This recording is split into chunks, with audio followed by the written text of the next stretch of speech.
Hey guys, thanks for tuning in to this week's Original Strength podcast. I am here with a very special guest, Mr. Josh Solar, and the reason I wanted Josh on the show is because Josh is a creator and an artist, but Josh makes his own music. And not only that, he makes something called binaural beats, or binaural music, or binaural tones. Josh, what do you call those? They're called binaural beats, yeah.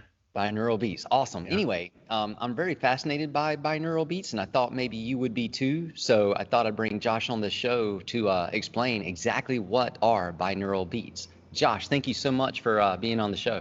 Yeah, thanks for having me. I always love talking about music and how sound influences the body and can take us to different spaces that we never even thought possible. So thanks for having me on.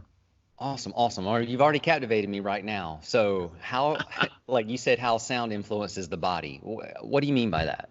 So if you think about it, everything is really just sound and vibrations and stuff like that. Like that's what we're made up. If you get into like deep universal type stuff out there, like it's all sound and vibration. And so when you think about going to a concert, right? And you're out there and then a musician is playing this thing and there's always a moment where everyone is just bouncing along to the same music and you're so into it. I mean, have you ever gotten like chills at a concert? Oh yeah, yeah. Yeah, you like it's always this one point and it's just like it's one of the most beautiful feelings in the world is being in a group of people and you got sound coming at you. And anyway, so one of those things is that like our energy is like connected, right? And so one of the things that they're doing at concerts is they're using sound to influence our internal state and like connecting us. And so how that pertains to like binaural beats and the music that I make and stuff, it really starts with I've been an active meditator since I was 18 years old and I'm 39 now. And when I first started, it was just like off and on. And I'm going to jump around a little bit, but I feel like this absolutely plays into how I get to the binaural beats and how I started making my own. So That's cool. So I started meditating, and when I first started, I had this idea that like I have to sit in this uncomfortable lotus position and cross my legs, and I have to sit straight up, and I was uncomfortable. And so I'm like, how am I supposed to relax my mind and calm my mind and empty my mind of thoughts if I'm not even comfortable sitting like this? And so I just got tied up in all these different rules, right? And when you think of meditation, you think of like a monk sitting alone in a cave or whatever, just like free of thought. And it took me a while years to realize that that's not the point of meditation at all. And it wasn't until I found, just randomly Googling different meditation practices, I found this thing called binaural beats. And what a binaural beat is a different sound frequency. And it basically, easiest way to describe it is, okay, our brain is always putting out, brain waves. Okay. And so there's 5 frequencies. And so you're typical, like right now we're in the beta state. So like a beta, the wave, if you were to chart it, it's going to go like up and down pretty chaotically. It's going to get smaller. It's going to go faster. It's going to go slower. It's like we're jumping all over the place. And then once you sit down to meditate, or once you start to just kind of do something where you're relaxed, maybe you take a warm bath, or you listen to some music that calms you down, or just anything that you do for relaxation, you're going to start moving from beta to an alpha brainwave state. So your brain is going to be more even, it's going to be more consistently, and it's still pretty big. And then when you get even deeper into relaxation, you're going to go into theta, and that's going to be like shorter, but still, again, very, very steady waves come and go in a very steady state. And then when you get into like a dreaming state, you get to what they call delta waves. And then a super fast, consistent wave is like gamma waves. And so that's like a state of flow. So like if you're working out, or if you're like climbing, or if you're creating something that you're so passionate about, your brain enters this flow state where you almost like lose track of time and stuff. And then that's the gamma state. So how binaural beats help and how they play into all that is by listening to music and certain frequencies, one in each ear. So you're going to have a different frequency in each ear. And the difference between those frequencies, it helps entrain your brain to those different brainwave states, right? So a typical beta brainwave state is going to be between 13 and say like 30 hertz. And then your alpha state is going to be 12 to 8. And then you get your theta state is going to be between 5 and 7, and your delta state is going to be between 2 and 3. The difference. And I know that that's really confusing, and you really don't need to know the numbers, but just understand that like it gets deeper and deeper and deeper. So one of the things, and how I even got into making this, is that I found that when I was meditating, I was really struggling to clear my mind. And when I first discovered binaural beats, that was the first thing that allowed me to sit down and I would listen to this music. And a lot of times it's even just nature sounds, and there's a little hum in the background. So you just hear a little hum, but the hum is the tone that your brain starts like in training to. And it basically stimulates your brain in a way that just listening to music doesn't. And so if you think of those monks who have been committed their whole life to be able to sit in a cave alone and meditate for hours on end, they're going to be down in those theta and delta states because they've spent years getting there. And binaural beats allows you to achieve those mental states faster. Oh, so it's kind of like not a hack, but is that how you would describe it? Yeah, that's pretty much what it is. It's like a life hack for mindfulness. Yeah. And you can, that would be the best way to put it. It's like a hack to get there. So for states of meditation, it would be theta and delta that you would try to go to? It really depends on just how long you go or whatever. Like you can do, and there's tons of this stuff. Like there's tons. If you Google binaural beats or put it into Spotify, like you're going to see a lot of playlists with different tones and stuff. And what I found is that a lot of times it's just the hum, or it's really annoying. And so in my experiments in making my own music, I found that I make really relaxing music that's pleasing to my ear, and then the hum is underneath. You almost don't even hear it sometimes, but you don't have to. Like your brain will pick that up, your ears will pick that up, even if you're not audibly hearing it. And so my kids actually will listen to my album, the album that I have on Spotify right now, when they go to sleep at night. So that's awesome. Yeah. So, and I'm curious too, I'm like a squirrel, so I do jump around also. So the gamma waves, you said for the state of flow. Yeah. Can binaural beats help you get into the gamma flow state as well? Totally. And they'll be faster. So like I said, beta is, and there's a lot of different schools of thought around where like beta switches to gamma. So sometimes you'll see articles that say beta are like between 40 and like 12 or 13. And some of them will say it's between like 30 and 13. Like, I don't know the exact science there. I know that the gamma is going to be faster, so it's going to be a bigger difference. So anything over 40 is going to put you into like a gamma state. Okay. So that's pretty cool. And I was going to say also, it's not instant, right? So like you have to spend a few minutes. So like when you listen to some music with some binaural beats, like you want to use headphones. You have to use stereo headphones. Otherwise you won't be able to hear the different sound frequencies in each ear. So like when I make them, the hum will be specifically panned to one side, and then there will be a hum panned to the other. And the difference is that number, and that's where you come up with where you're going to entrain to that frequency. Okay. If you will. So how well, you said when you started meditating that you had this idea that it was uncomfortable and it was very hard to get in those positions and stuff like that. So it's kind of frustrating. Mm-hmm. And then you said that's not even the point of meditation, which caught my attention. So what did you discover? Like for you, what is the point of meditation? Can you expand my mind on that? So for me, what I realized is that the point of meditation is to just be aware of our thoughts and to train ourselves to not react to them, right? So that, because you think about everything in life, or most things in life, are reactions to stuff, either a thought that we have, something that somebody did to us, or a reaction to the weather. And so much of life is out of our control.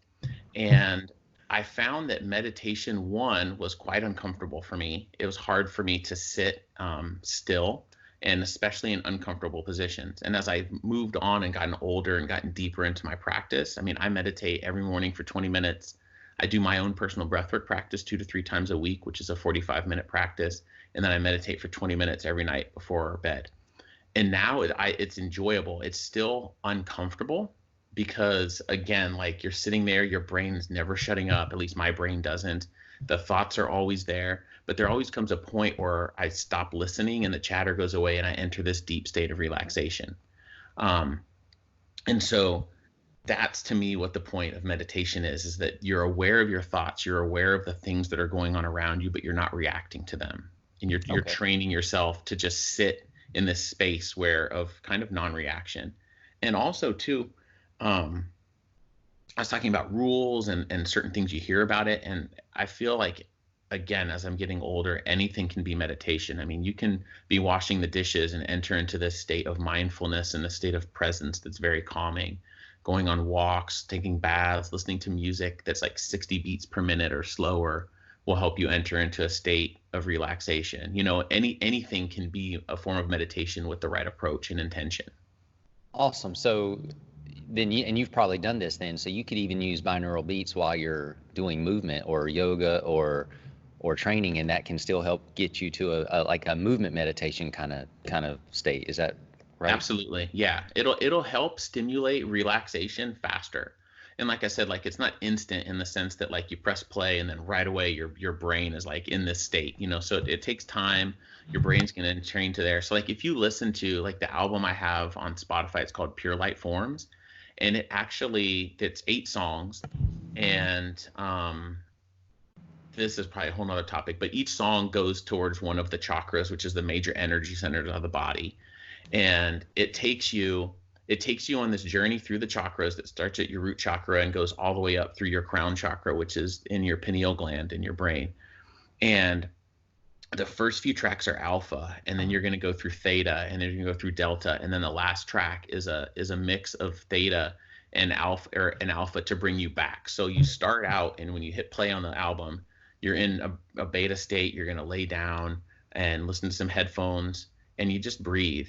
And if you listen to the full hour, you're going to go through a whole journey from the alpha to the theta to the delta and then back to alpha, but when the album is over. Wow. Okay. So now I got more questions. Yeah. So can the different, you said the 5 frequencies can help you move through different levels of chakras? So our chakras are major energy centers of the body, right? Okay. And so I'll give you like the bare intro to this. So a lot of times people hear chakra and they think like woo-woo type stuff, but they're tied to different glands in our body. And I don't know the scientific terms for all the different glands that they're tied to. I know that your throat chakra is tied to your thyroid gland. I know your third eye is your pituitary gland. But I'll start at the bottom. And so there's 7 major energy centers. And the lower 3 are all deal with like physical, real world type stuff. So you start kind of in I believe your gonads is the first one, is your root chakra.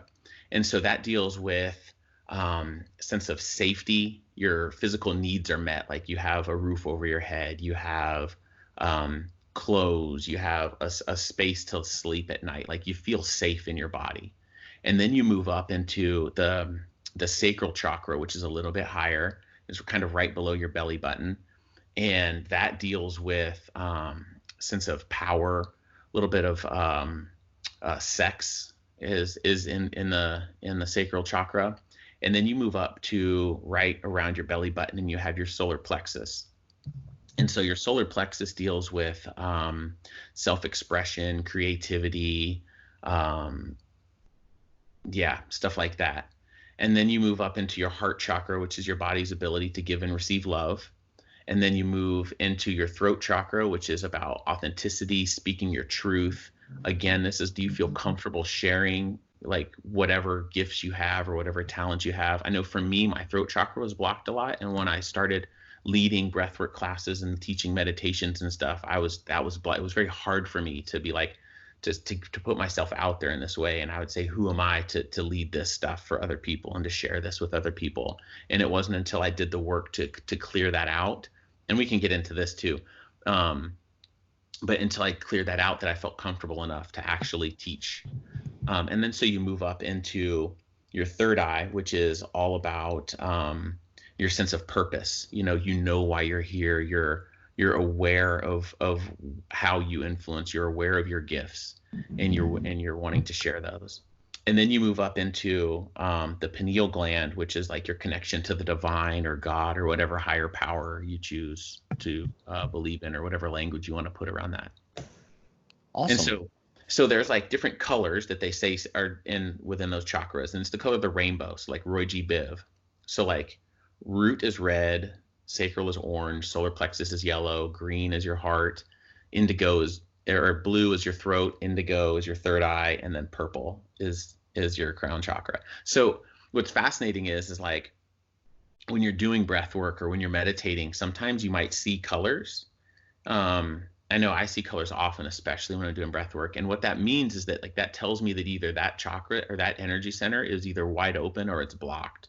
And based on whatever is going on in my life, I can say, okay, I'm seeing, and like usually by the end of breath work, I'm seeing bright, vivid indigos and purples up there. And it's because I feel really connected to my sense of purpose, and that like the divine and that the universe is out there taking care of me. I just feel really good. And so you're seeing these like bright indigo and violet colors up there. And so to me, it's signifying that those are wide open, that like that those chakras are open, and the energy centers are like flowing really well, if that makes Man. sense. Oh, well, it kinda like Yeah. you're teaching me so much. So you said something about doing the work to clear out a chakra. Hmm. What does that mean? Like, Okay.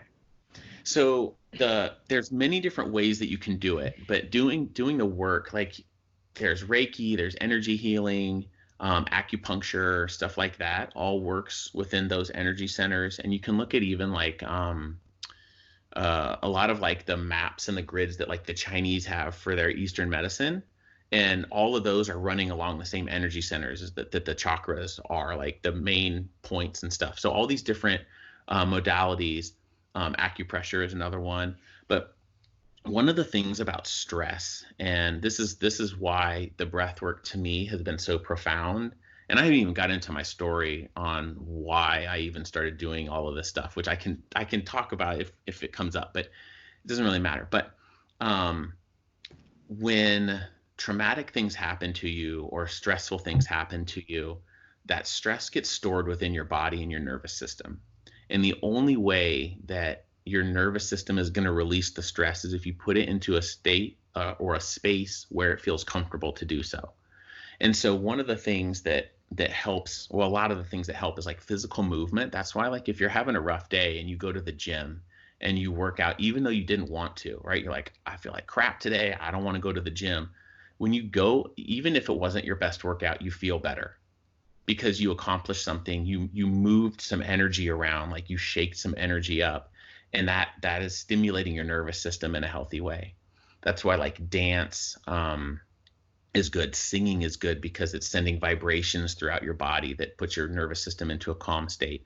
And what I found is that the breath work that I lead does the exact same thing. And so often when we're just going around in life, like we're in our fight, flight, or freeze mode all day long because our phones are going off. There's stress from our relationship, stress from our kids, stress for lack of time, stress for work. We're worried about, like, right now we got this virus going out, all over the place, which is causing tons of just fear and anxiety and worry inside of us.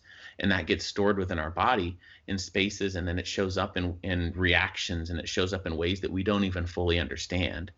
And so when you learn practices like breath work or whatever, it's a very simple breathing pattern that stimulates that part of your brain and occupies it so that you can move from your amygdala, which is where the fight, flight, or freeze mode is, into your prefrontal cortex, which is more like rational thinking, where healing happens, where true digestion and relaxation and rest happen.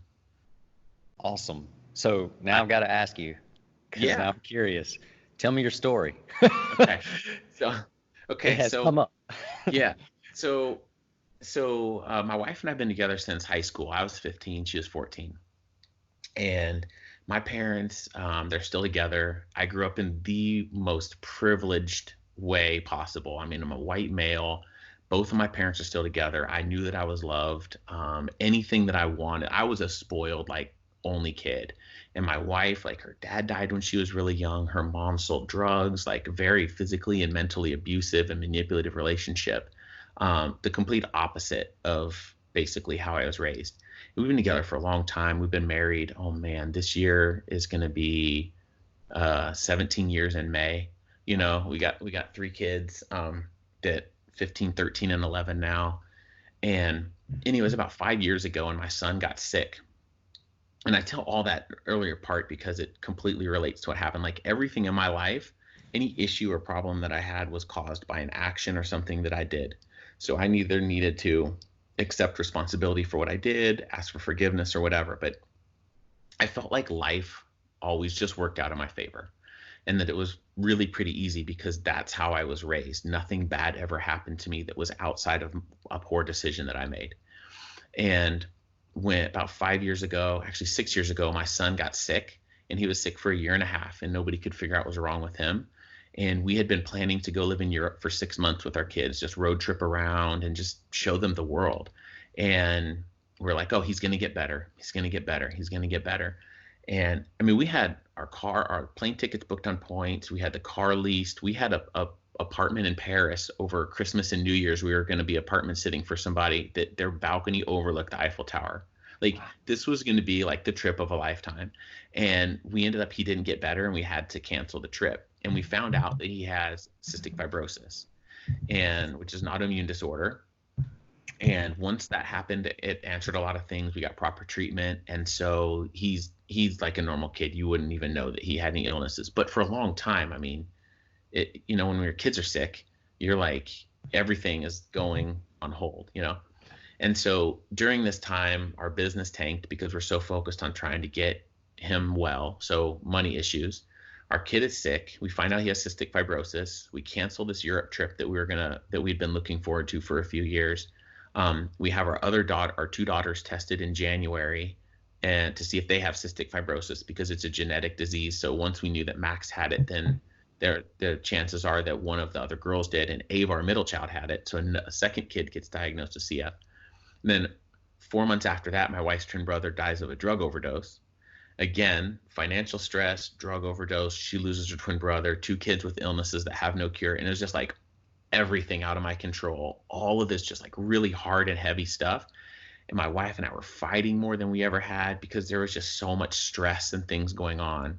And it wasn't until I discovered Wim Hof and David Elliott is my other breathwork teacher. And both of those people and their practices are basically what saved my life, saved my marriage, and gave me the space to release stress in a healthy way so that I could then approach the life and all of its challenges that were now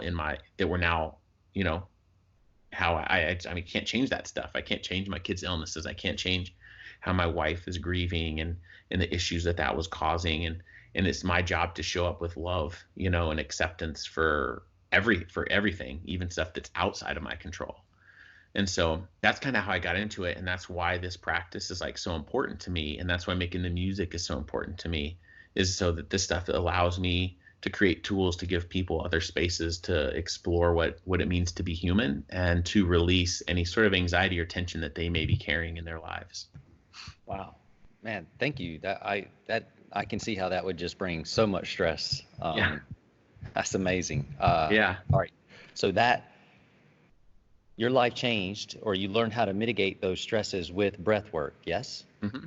The fourth, and I'll get into breath work, and not to cut you off, but there's 3 things that I do. And one of the things, and I realized the commonality between every one of these things is putting my body into a state of discomfort and then trusting that it's going to take care of me. And so breath work is an active meditation that fosters an emotional release. Like that's the easiest way to describe it. But it's not comfortable. It is actually work. It's like a workout for your inner systems, your nervous system, your immune system, your endocrine system, all of that stuff. The other thing that I do is daily cold showers. And then in the winter, I go sit in ice water. So a couple times a week when the lakes are frozen over, or basically through October through March, there's a lake about half a mile from my house, and I'm over there, just like cutting a hole in the ice, plopping in for 5 to 10 minutes. Holy and then, cow. Yeah. And then the other one is like is physical movement. So I do CrossFit 6 days a week. I do yoga. I do a lot of mace workouts and things like that. But like those 3 things I push myself so hard physically in those workouts because I know that discomfort and that I'm going to feel is going to benefit me in a way so that like when I'm having a difficult conversation or when something like this coronavirus hits, like my nervous system is trained to respond to stressful situations in a calm and present manner. Wow. So yeah. All right. So you said, I know this is great. So breath work, you said it's actually work. Can you Yes. can you expand Yeah, upon yeah. that? Yeah, so basically, what happened is that if you Google Wim Hof, are you familiar with who Wim Hof is? Yes, Yeah. sir. So he has a free app, and and there's a method there that he talks about, his breathing method, and it's very simply deep, basically a deep full breath and the gentle exhalation. So you're gonna go. It sounds like, and what you're doing is you're taking more oxygen in than you're releasing. Okay, and you're gonna do that for, I mean, honestly, it doesn't matter. Like 30 to 40 breaths. I know my classes we go for 3 to 4 minutes building up energy. Um, but you're going to start to get tingles in your hands. You're going to start to feel energy kind of moving in. You might have tight spaces in your body. You might feel like crying or laughing. You get cold. Often your hands sometimes will kind of like claw up into this weird thing that I can't explain. Your face goes numb. Sometimes tinnitus comes in the ear, so you get a ringing in your ears. It'll come and go. And like all of these things are just ways that your body and your nervous system is releasing stress and tension that it's held onto it. But you're breathing in, you're taking in all of this oxygen, and you're only letting out, say, 60 to 70% of it. So you're bringing more oxygen into your blood than you're releasing carbon dioxide out. And so what happens is you'll get to a point where you feel like you're going to burst. And at that point, it's time to do a breath hold. And so we'll take a full deep breath in and then fully out. And you're going to lay there empty for as long as you possibly can go, which is not common. Like, how often do you ever just have no air in your diaphragm and you're just laying there empty? Like, probably never. And so this is signals to your body like, okay, this is a stressful state. We don't normally do this. We're supposed to keep breathing. What's going on? What's going on?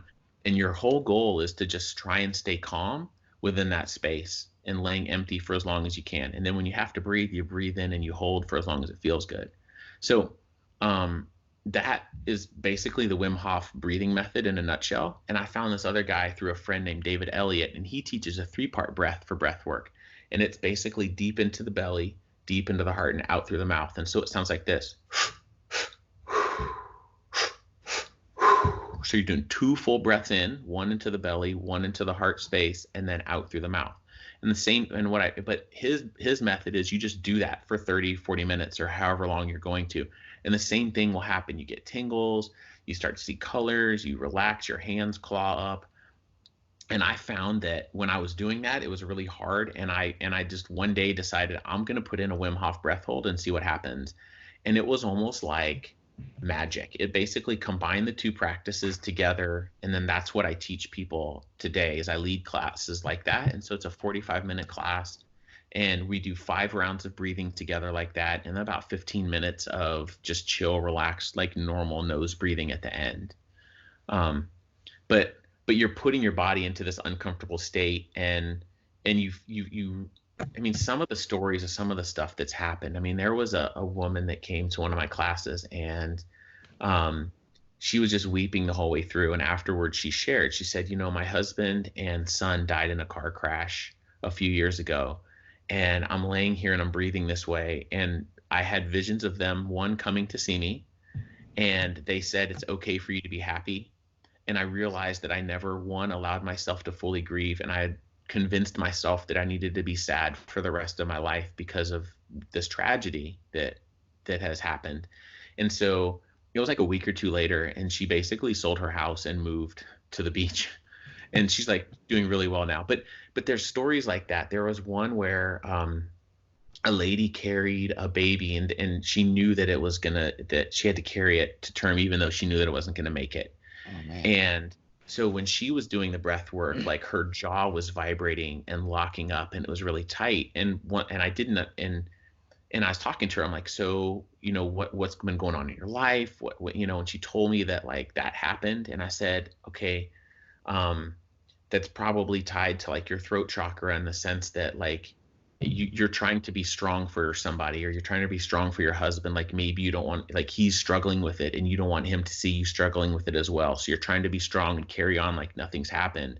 And that's manifesting in tightness in your jaw. And so when she was doing the breath work, that was vibrating, like her face was vibrating, and that was just easing that tension and releasing that stress of just not being able to share her true feelings about her grief with this traumatic event. And so this breath work put her into a space, like I said, it gets you out of your fight, flight, or freeze. It gets you out of your amygdala part of your brain and into your prefrontal cortex. So really quickly, she was in her body. That was happening. And afterwards, she's like, I didn't realize the tension that I was holding there. I didn't realize how that was affecting my life. And so she then was able to talk to her husband and tell him what, had been going on. So then they both are able to like support each other through this traumatic experience. It's like that. So that's what I say, is that like the breath work is work, because we don't know how stress and how it's staying stored in our body and what it's causing us to feel. And it manifests in mental things as well as physical things too. So. Wow. Josh, that's powerful. So now I got to ask you, daily cold showers and ice plunging. Mm-hmm. Because you got three things, and I Yeah. understand the CrossFit and I understand the yoga. Yeah. So tell me about the daily cold showers and the ice plunging. So those also part of the Wim Hof stuff. Okay. And so his thing is, so Wim's is basically like, when I first started it, it was about 4 or 5 months. It was August. So it was 4 months after my wife's twin brother passed away. And my buddy, he was like, hey man, I'm starting this crazy program and I want someone to hold me accountable. And I know that you're crazy enough to do this. And so I watched this 45-minute YouTube video on Wim Hof. It was the Vice documentary. If you've never watched it, it's fascinating. Okay. It's a 45-minute, it's free, it's on YouTube. And anyway, so every day we do our breath holds, and then we would text each other how our attention times were. And then we'd be like, all right, I made it 2 minutes in the shower today or whatever. And then once it got cold, we both started going in lakes. Now he lived in Pittsburgh, and I'm in Kansas City. So we were just doing this remotely, holding each other accountable. And it's one of those things that I realized that at first it really sucked and I hated it. And I just dreaded. I'm like, I know that when I turn the water on cold, and I know when I step in the shower, my body is going to be shocked, and I know that it's going to be uncomfortable. But the thing is that after you get through that initial shock, your body is pretty amazing at adjusting quickly, and you calm down, and you actually get to this state of just pure joy. And I have to tell you that, like, when I'm sitting in a cold lake and it's, say, like 15 degrees and it's sunny, and I've dug a hole and I'm plopping in, and I'm like 3-4 minutes into the lake, I'm sitting there, again, like it's not enjoyable in any way. Like the water is cold, but for whatever reason, I'm just sitting there and I'm breathing. And the thing that I notice is that my mind is clear and I'm incredibly present and aware of everything that's going on around me. And there's this incredible state of like bliss and euphoria that overcomes me as I'm sitting in this cold water. And I can't really explain that feeling. Like, to me, it's the greatest feeling in the world. And I notice on days that I get in, that I sit in the lake, it's different. The cold shower is more just like, it's just a little thing that I know that I'm gonna do. Like, I hate it still, but I still force myself to do it. But the lake, it's like, oh, it's lake day, and I know that on a day that I'm going into the lake, when I get out, I'm, for whatever reason, like I sing and I dance more, I'm happier, I have more energy, I sleep better. And it's like this reset. And it is hard. Like, there's a moment where you go in every day, every time, and you're like, what am I doing? I'm crazy. And the neighbors will come out, because I go behind my friend's house. Her house backs up to a lake, and the neighbors will come out like, what are you doing? And I bring people out there to join with me, and so I think, like, this year I had maybe 16 or 17 new people join me in the cold water. Last year I had 27. So you are that guy in the neighborhood. Yes, I'm that guy. Yeah, I am that guy in my neighborhood. That's It's awesome. funny. It's funny, the cold, like, well, we had a massive hailstorm last night, and I went out front this morning for a walk, and I was like, oh man, it looked like snow, and I know that it's not snow, but there's like the thick hail was still there, and I was really bummed for a second because if I see snow, I'm gonna take my shoes off and I'm gonna stand barefoot in it, or I'm gonna lay down in it, like I'm the guy that goes in the backyard in the morning in the winter, and I love when it's snowy out, and I'll sit there in some shorts, and I'm just like in like a low horse stance, just doing some breathing exercises. No shirt, no shoes, just some shorts. And the neighbors are like, "What the heck is wrong with this guy?" But That's I that's feel awesome. great. It energizes you, and it's like, again, it's just about putting your body into a state of discomfort, where you're asking your nervous system to respond with strength, and to put it in a space to do what it's supposed to do, which is That's take awesome. care of you. So So let me, when you do your breath work, are you also combining the binaural beats with the breath work at the same time? yeah, so that's actually really new.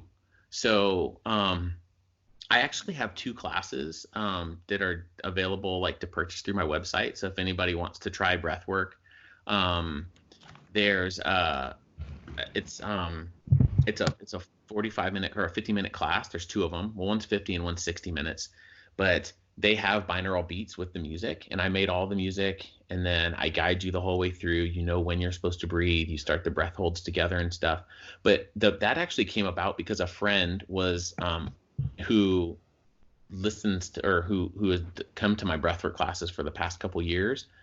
He was listening to my binaural beat album, and he goes, "Man," he goes, "I have to tell you, I was doing breathwork to your binaural beat album, and it made it even more potent." And I was like, "Why did I never think to combine them? Like, I just, like, I never thought to try it." And so I tried it, and I was like, "Oh wow, he's right." So like your brain is getting these signals through the binaural beats to relax and to entrain to these relaxed states. And then you're doing these breathing patterns that are also getting you to these more relaxed states. And so one of the things that happens when you're doing breath work this way is that it also is releasing, in addition to like putting your nervous system into a state where it feels safe to release whatever it's holding on to or whatever, you actually increase like the release of like serotonin and dopamine and all those like happy chemicals up in your brain. And so there actually, funny story about that. There was a guy who came to one of my classes in LA, and afterwards he goes, "Man," he goes, "I haven't done acid in 2 years, and I feel like I just was on a good acid trip." Apparently, like, this breath work, I've never done drugs in any sort whatsoever, I and apparently, though, that this stimulates the same part of your brain that like hallucinogenics do. And so there's like and actually a big part of, like I said, my other teacher is David Elliott, and there's a big part of people that learn breathwork through him that are reformed, like recovered drug addicts and alcoholics and stuff, because they find that the same feelings that they got from the drugs they can get from their breath this way, and it's healthy. So drugs are bad and Kai, There but you if you go. can't get drugs, breathe and listen to binaural beats and Kai. That's There you awesome. go. There you go.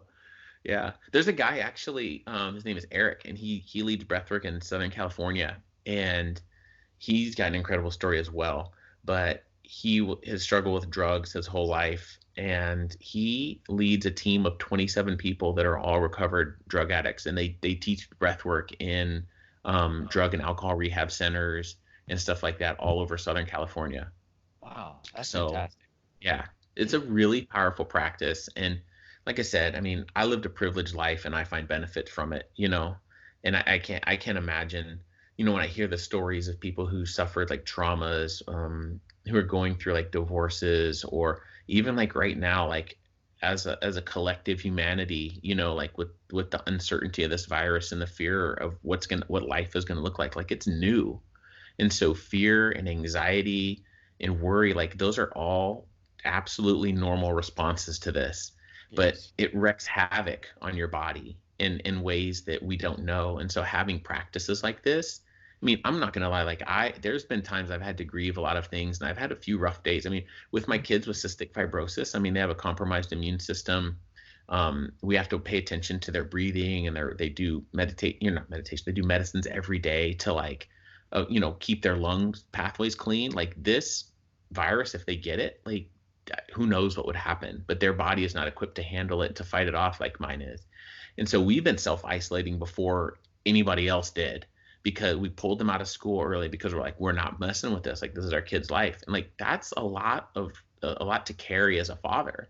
And so I can't imagine if I didn't have these practices of taking my cold showers, of doing my breath work and stuff like that, to clear that energy out, and to approach the situation from a calm and present state, and being like, what's in my control, what's not in my control. And what is in my control is I can choose to turn that cold water on. I can choose to step in the cold shower. I can choose to lay down and do breath work, but what's not in my control is how this virus is affecting people. I can't cure it. And that's powerful, especially how you just laid all that out. Josh, so if somebody is interested in relieving their stress in this situation, or just for whatever their life situation, and they're interested in your breathwork classes, they can go to joshsolar.co. Yep. And sign up. joshsolar.co. And actually, so there's two ways. So one, like I said, I have the 2 classes available to purchase on my website. And then there's also, I'm teaching 3 classes a week right now, free, on Instagram Live and Facebook Live. So if you find me on Instagram, it's Josh Solar Loves You. And then on Facebook, if you just type in Josh Solar Energy Guide in Facebook, I'm going live through there Monday mornings, Thursday evenings, and then Saturday morning as well. And so, and you can find that information is all on my website. It's all on my social networks and stuff. And I'll try to put those into the comment section of the podcast as well. Yeah, I appreciate that. So like, that's one of the things is I'm not able to teach in-person classes, and right now, because it's not safe. And but I feel like we all need a space to just release. And it's nice because it's for an hour. You just have to lay there. So like I said last night in my class, I was like, look, I can't sit here and say that everything's going to be okay, because I don't know that for sure. But when you come in, like, and you pause, like when you're in this space, when you're breathing for an hour, like you don't have to worry about what's going on in the world for an hour. And then even that alone, there's power in that. You're just breathing, you're laying down, and you're giving yourself a break from just all of the stress and the anxiety and the worry about the future. That's awesome. Josh, this has been so fun. Thank you so much for being on the show. Yeah. I'm sorry I stumbled so much over the binaural beats. No, this was great. Look, I've been taking notes. Look, man, I'm taking notes. And no, this was for me, like, I'm selfish. Like I want to have helpful information, but it's usually stuff I'm curious about. So hopefully the stuff I'm curious about is helpful to other people too. Absolutely. But hey, thank you so much. Ladies and gentlemen, this is Josh Solar. He is a creator, an artist, and well, he's just a beautiful soul. I hope you will check him out on joshsolar.co. And thanks so much for listening to the Original Strength Podcast. We hope you've enjoyed this edition of the Original Strength Podcast. If you made it this far, thank you so much.